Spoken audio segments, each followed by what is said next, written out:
politics. Yeah. So it's been just over a week now since an impeachment inquiry was launched against our president, Donald Trump. And while we usually wait a day or so on stories of this magnitude to play out so that we can get the full scope of what's going on, this one in particular has not only failed to slow down, but has been a story that has sometimes hourly updates in the days since it initially hit all of our news feeds. Yeah, it's rough. So we're going to try to do our best to wrap up almost everything from the past week in somewhat of a tight little package, so you can attempt to understand everything that's happened in case you haven't been tied down on the couch, phone, or computer watching everything as it happens. And if you haven't, I envy you. Yeah. Good for you. I've lost a lot of sleep. Anyways, back in August, an unnamed official filed a whistleblower complaint which stated, "In the course of my duties, I have received information from multiple U.S. government officials that the President of the United States is using the power of his office to solicit interference from a foreign country in the 2020 U.S. election. This interference includes, among other things, pressuring a foreign country to investigate one of the President's main domestic political rivals. The President's personal lawyer, Mr. Rudolph Giuliani, is a central figure in this effort. Attorney General Barr appears to be involved as well." So the deep state is real.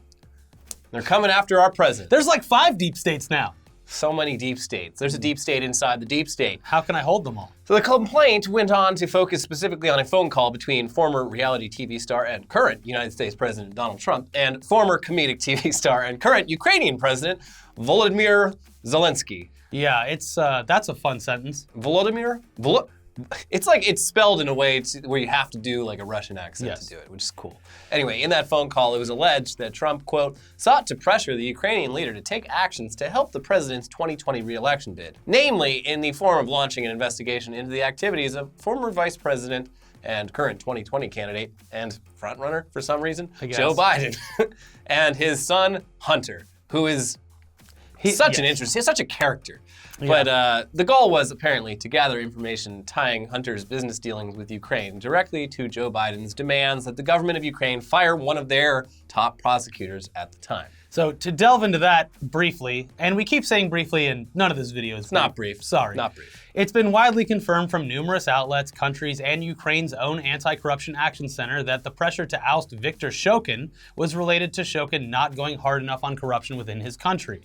Biden wasn't alone in putting pressure on Ukraine for this, but Biden's ability to withhold government aid to Ukraine certainly helped move the needle, and eventually Ukraine did oust Shokin. On Hunter's side of things, 3 years prior to the ousting of Viktor Shokin, Hunter had been hired to the board of a Ukrainian-based natural gas company called Burisma Holdings, where he was getting paid $50,000 per month. Was this before or after he banged his dead brother's wife? There's a lot. I didn't mention that in this, but yes, he did have a problem with meth, alcohol, and dating his brother's widow. He's a real character. Yes. He's a real one. Anyway, Viktor Shokin had at one point conducted an investigation into Burisma Holdings, that company we just mentioned, but it went nowhere and it wasn't active when he was removed from his position. So yes, you can still see how this whole thing is very suspicious and could have been easily avoided by Hunter Biden just by, I don't know, not taking a position on the board of a foreign country's natural gas company, especially while his father was vice president and both of our countries were working together in an attempt to stop corruption. Yeah. Maybe just leave it alone. Maybe... I don't think Hunter Biden would be struggling at any point in his... And this isn't...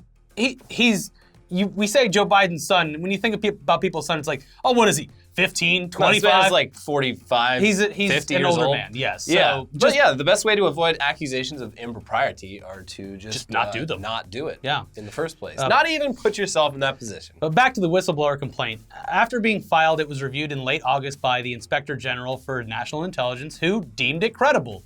And over the course of the next few weeks, the report circulates behind the scenes with members of the intelligence community and the acting director of National Intelligence. In mid-September, the first bits of this started reaching the press.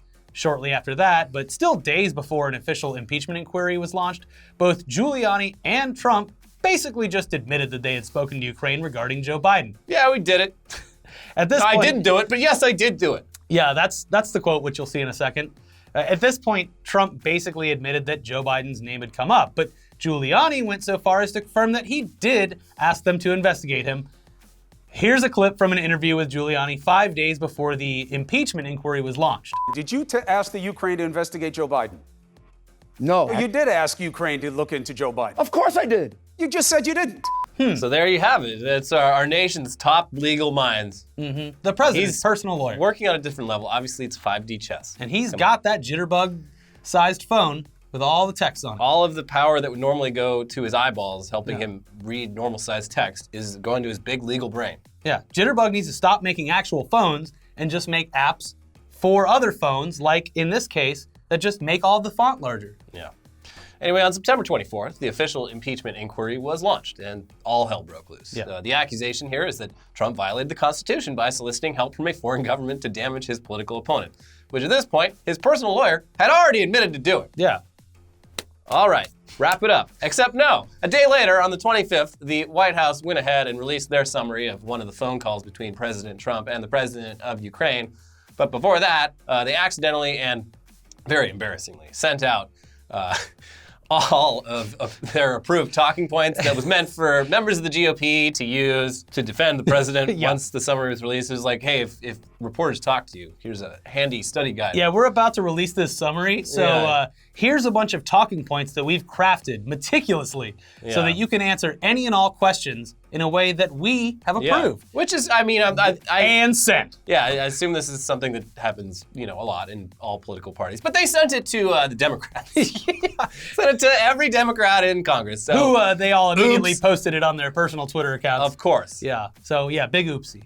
Now, the summary itself, again, it deals with one phone call, and it was a summary approved by the White House. And it did basically little more than actually confirm the whistleblower statement. This is despite their desire to make it seem like what transpired was, according to the White House and Trump himself, totally perfect. It was a beautiful, totally perfect phone call. Yeah. And we always look for it, the perfect phone call. He had it. He had the perfect phone call. Now, it's also important to note that this transpired while the White House was withholding $250 million worth of security aid from Ukraine, which was already pre-approved by our government. In the summary provided by the Trump White House, Zelensky mentions that Ukraine appreciates the, quote, great support in the area of defense, and says, quote, we are ready to continue to cooperate for the next steps. Specifically, we are almost ready to buy more javelins from the United States for defense purposes. Trump responds to this by saying, I would like you to do us a favor, though, because our country has been through a lot, and Ukraine knows a lot about it. I would like you to find out what happened with this whole situation with Ukraine. They say CrowdStrike. I guess you have one of your wealthy people. The server, they say Ukraine has it. Okay, very hard to, his originally they said he speaks in codes, but at this point, those codes are jumbles. But well, for reference, CrowdStrike is a California cybersecurity company who helped connect the dots between the DNC cyber attacks and Russia. Zelensky replied with, yes. It is very important for me and everything that you just mentioned earlier. There's a bit more conversation there, but it would take us all day to read it. The documents are linked below, so you can read them in full yourself. Yeah, also, it's all important, of them. It's important to note this is Zelensky guy. He's just in between a rock and a hard place. Yeah. Like, the amount of money they're getting from us is not a lot, but they need every penny of it because Russia is on their doorstep and basically trying to just take over the whole country. Yeah. They don't have a lot of resources there. That's on top of an existing just extreme corruption problem in their country. Yes. So they're just trying, they're like, please, whatever it takes. Yeah, and also opinion mode, you can look into the fact that when you read these transcripts, it honestly looks like they wrote everything that he said instead of him saying it, but that's probably not true. But as a TV comedian, I'm sure that he has learned how to talk to certain leaders of foreign countries. Yeah. And it is very much, as we've seen before in the news, how other foreign leaders kind of... They stroke his ego. Yes, they do. And this was a lot of that. Yeah. Anyways, after Zelensky spoke, Trump replied, talking about the prosecutor we mentioned earlier who had been ousted, but who had also at one point been investigating the company who hired Hunter Biden to their board. According to their summary, he stated, the other thing, there's a lot of talk about Biden's son, that Biden stopped the prosecution, and a lot of people want to find out about that, so whatever you can do with the attorney general would be great. Biden went around bragging that he stopped the prosecution, so if you can look into it, it sounds horrible to me. Again, there's a lot more there, links below, but it really seems like those requests might fall under the category of soliciting help from a foreign government to damage his political opponent. Yeah. Yeah. I'd say, there's something there. And again, summary released by the White House. After the summary was released, the previously mentioned whistleblower statement was released. Both of those documents seem to pretty clearly corroborate each other, and this information was also retroactively corroborated by news articles released and by statements that were made by those involved during the timeline of events as they played out. So they used like Trump tweets, articles that popped up about it, calls confirmed, and we're just like, yeah, this was happening in plain sight. It checks out. Yeah. It passes the smell test. Also, why do we call them whistleblowers? Why don't we just call them whistlers? If you're blowing a whistle, you're whistling. So I'm just going to call him the Whistler from now on. The complaint also pointed out that the senior White House officials had intervened to lock down all records of the phone call, especially the official word-for-word transcript of the call, by moving them to a separate electronic system that is otherwise used to store and handle classified information of an especially sensitive nature. There are also reports that the Trump White House used this private server. Don't say it, Elliot. To store conversations with other world leaders as well. It's also important to point out that the Trump administration's own acting director of national intelligence said during a House Intelligence Committee meeting that he believes the Whistler, is operating in good faith and has followed the law. Yeah, so despite the phone call being beautiful and perfect, Trump was quick to lash out at the whistleblower complaint with a not so thinly veiled thread on the life of someone involved, saying at a private event the day the complaint was made public that, quote, I want to know who's the person that gave the whistleblower, who's the person that gave the whistleblower the information? Because that's close to a spy. You know what we used to do in the old days when we were smart, right? With spies and treason. We used to handle it a little differently than we do now. He's talking about killing him. All right, Yeah. Jesus. That's what we used to do. Yeah. Well, I mean, we still do. But this guy, it's But not. we used to, too. He's literally the only person of any credibility even making that comparison. Yeah. So, yeah. After that, Rudy Giuliani went on Fox News to show off some texts from his phone. Gigantic text, ridiculously large. The man can't obviously read unless the text is the size of his entire phone. And he also posted those texts to Twitter, and they just essentially implicate the State Department in the whole thing. Galaxy brain. Rudy Giuliani has since been subpoenaed and must preserve and produce all documents and communications relating to this whole thing. No word on if he's actually going to do that, but we would assume not. So far, he's stated that he'll only cooperate if Trump says it's okay. In the days that followed, as is tradition, Trump has been on a nonstop Twitter tirade, which included some pretty funny tweets, like the one about Liddle Adam Schiff, where he... Yeah, spelled Liddle. No, he's the only person I've ever seen spell it that way, but whatever. He had to follow it up by defending his spelling of the word little by saying that CNN reported it wrong because they took the hyphen out. He's referring to the apostrophe, not a hyphen, two different things. Yeah. And in his first response tweet, he spelled describing wrong. I mean, the guy sucks at spelling and writing. We know that already. You have to hold him to a little bit lower of a standard when it comes to basic spelling. So yeah, that's and fine. To be fair, like if you have older relatives or parents, they all text like this. Yeah. They haven't been in school in 50 years. Yeah.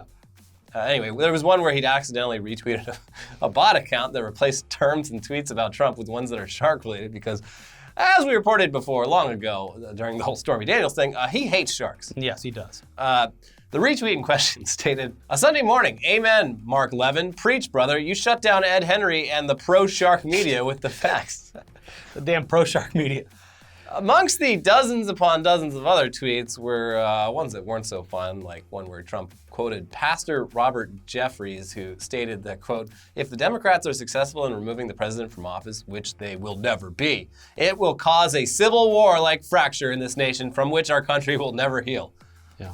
Calm down, dude. Since then, it's been a whole lot of arguing back and forth with attempts to both discredit the complaint, but at the same time validate its accuracy by claiming that the phone call was perfect. You don't understand. This nailed was a it. perfect phone call. I'm actually happy the whistleblower blew his whistle. That way everyone can see how perfect my phone calls are. Yeah. There were a few notable things popping up, like Secretary of State Mike Pompeo finally admitting that he was on the Ukraine call despite previously denying it. Also that Attorney General William Barr, quote, held private meetings overseas with foreign intelligence officials seeking their help in a Justice Department inquiry that President Trump hopes will discredit U.S. intelligence agencies' examination of possible connections between Russia and members of the Trump campaign during the 2016 election, a.k.a. the Mueller report. Yeah. We're doing this again. So he's apparently tried to discredit the report that Trump claimed totally exonerated.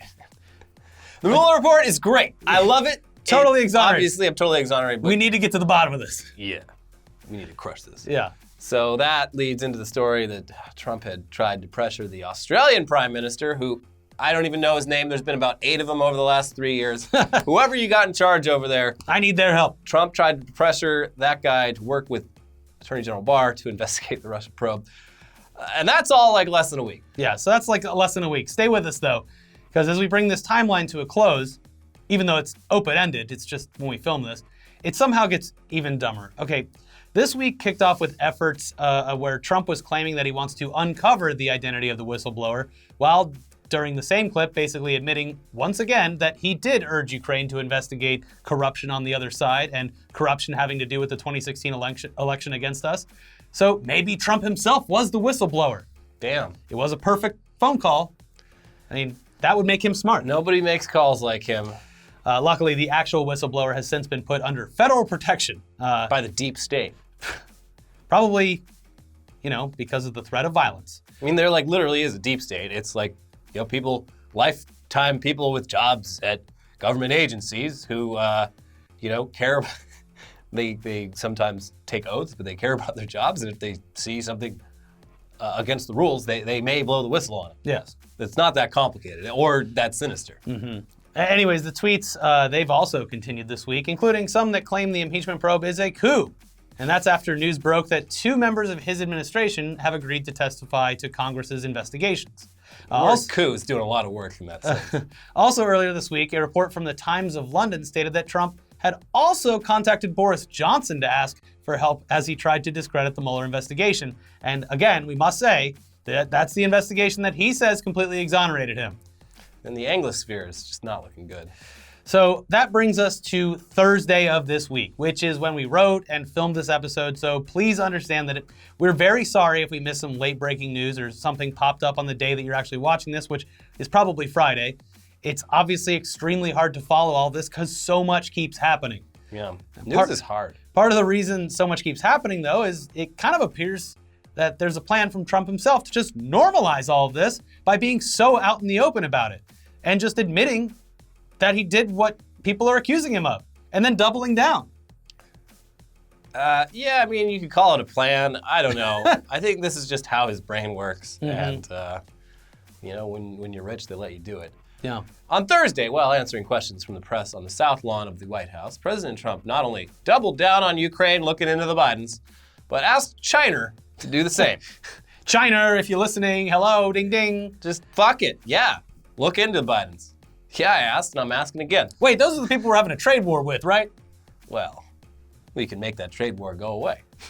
The question that he was asked was what he hoped President Zelensky would do about the Bidens after the phone call, to which he replied, I would think that if they were honest about it, they would start a major investigation into the Bidens. He continued, and by the way, likewise, China should start an investigation into the Bidens, because what happened in China is just about as bad as what happened with Ukraine. And he's not wrong about that. Yep. But again, glass houses, throwing stones, all that. Joe Biden should drop out. Anyway, This statement was immediately after he answered another question on China, where he said, I have a lot of options on China, but if they don't do what we want, we have tremendous power. So he's doing it again. Holy shit. Saying it right before the other thing makes it even worse. Following all of this, news broke regarding a phone call from June with Chinese president for life, Xi Jinping, where Trump mentioned both Joe Biden and Elizabeth Warren, and also allegedly stated that he'd stay quiet about the Hong Kong protests while trade talks between the U.S. and China progressed. Wow. This is what presidents do. So, okay, you're already clamoring away on the keyboards, angry at us. What did Hunter Biden do in China? Okay, according to Fox News, this has been corroborated other places as well. Back in 2013, Hunter flew with his dad to China on Air Force 2. 10 days later, Hunter Biden's firm scored a $1.5 billion deal with a subsidiary of the Chinese government's Bank of China. Okay, hold on. Now, he did indeed fly on Air Force 2 with his dad, but the $1.5 billion number is unconfirmed. The Wall Street Journal reported that the aim was to raise that much, but the number was never reached. The firm raised about $4.2 million, though. And also, according to The New Yorker, Hunter was an unpaid board member at the time, but in 2017, After Joe Biden wasn't vice president anymore, he acquired a 10% interest stake in this, and that was worth about $420,000. Nice. There were meetings between the company and both Hunter and apparently Joe, but they weren't, quote, business meetings, and the whole deal was put into motion before that trip, the deal that Hunter had done. Still, what the fuck was that all about, Joe? Yeah. Why are you running for president? Yeah, not only are you not good at this, and your brain is falling out of your nose and ears every time you And talk, eyeball.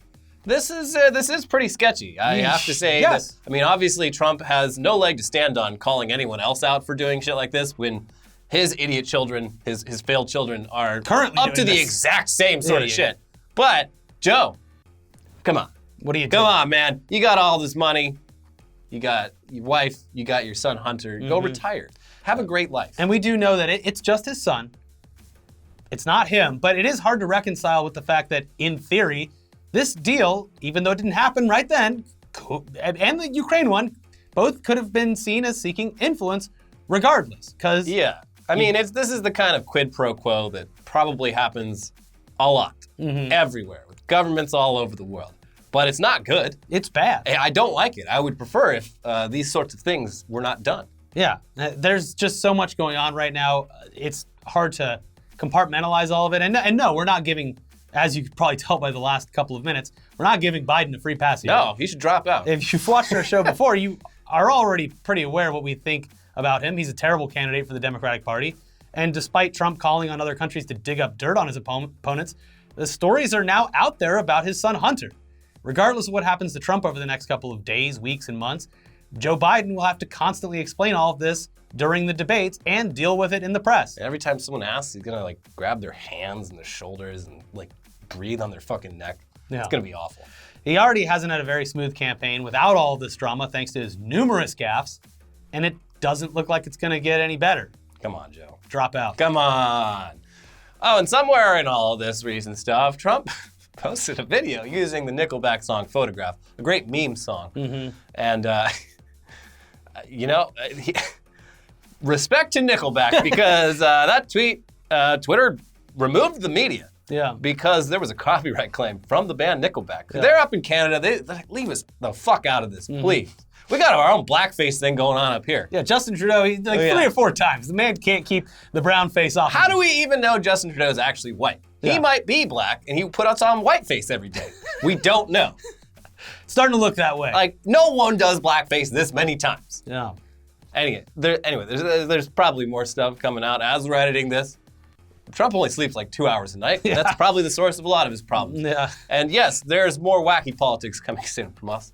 Because, you're probably wondering why we haven't mentioned Jacob Wool yet today. Well, have no fear. We're going to go into Jacob Wool, the Marine, and, God damn it, the big green strap-on that Elizabeth Warren was super excited for on the next episode of Weekly Weird News. Gee. This is a new low, even for Wool and Berkman, which is, I never thought I'd say that. Gee, it's your boy Trump. Have you heard the news? Elizabeth Warren loves big green strap-ons and male-to-male to female threesomes.